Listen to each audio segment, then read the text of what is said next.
Ketika Rasulullah SAW menceritakan tentang seorang pemuda yang terbaik di akhir zaman, ketika munculnya Dajjal.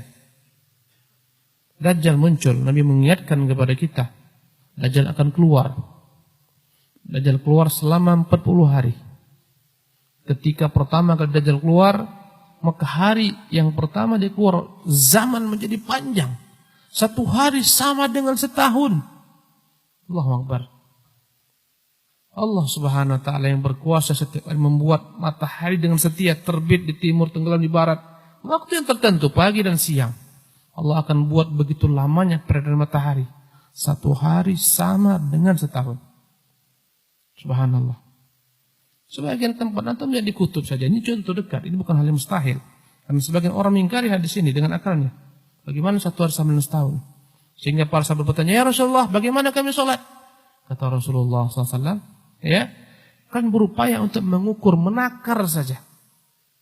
Di kutub 1/2 tahun matahari terbit, nggak pernah tenggelam, nggak ada yang namanya malam. 1/2 tahun nggak ada kebalikannya, nggak ada apa? Nggak ada siang, malam terus di kutub. Maka bukanlah mustahil.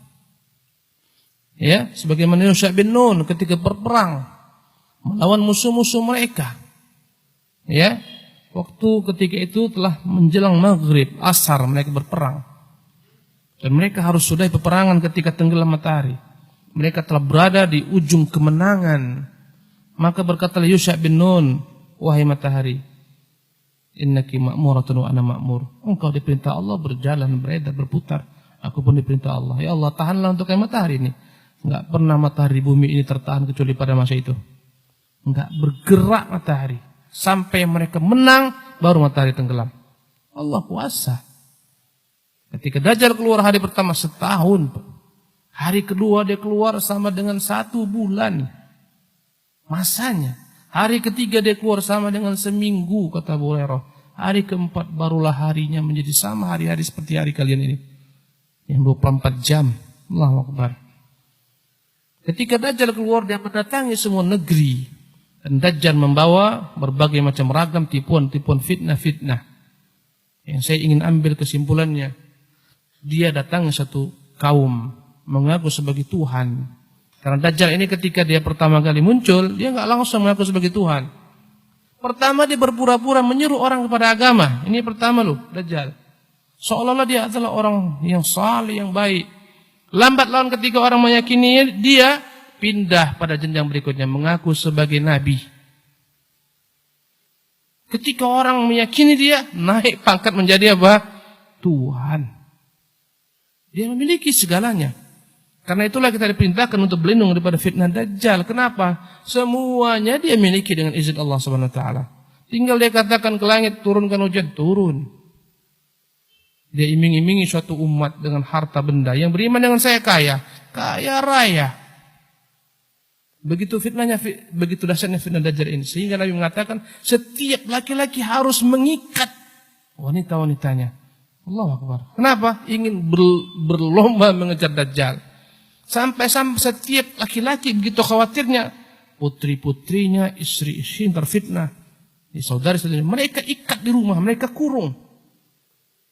Subhanallah. Karena dia bawa segalanya.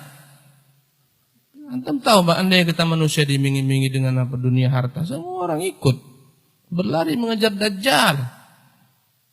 Apalagi dia mengatakan dia nabi, mengatakan dia Tuhan, berlari mengejar Dajjal. Diikat, subhanallah. Sampai-sampai kata Nabi, ada seorang yang meyakini aku akan ketemu Dajjal, aku pasti tidak akan terpengaruh. Dia keluar, dia datangi Dajjal, seketika dia terpengaruh. Ini menunjukkan kepada kita fitnah ini harus dijauhi. Kemudian datanglah dia kepada suatu kaum. Ada seorang pemuda yang terbaik. Kata pemuda ini dalam beberapa riwayat, wahai kaum muslimin, wahai manusia, inilah Dajjal yang beritakan Nabi kalian. Ya, jangan dengarkan dia. Dialah sang pendusta.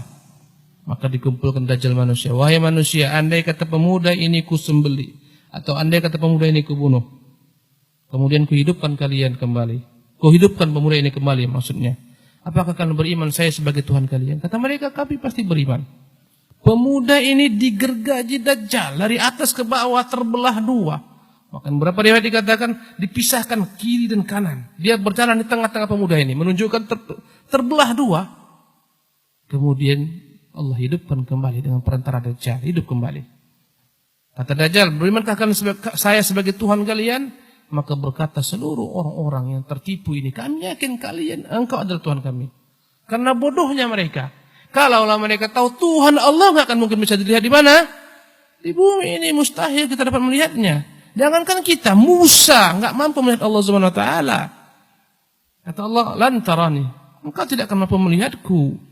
Apalagi Dajjal matanya picak, kata Nabi, wa rabbukum laisa bi'awar. Tuhan itu matanya nggak picak, nggak cacat sebagaimana Dajjal.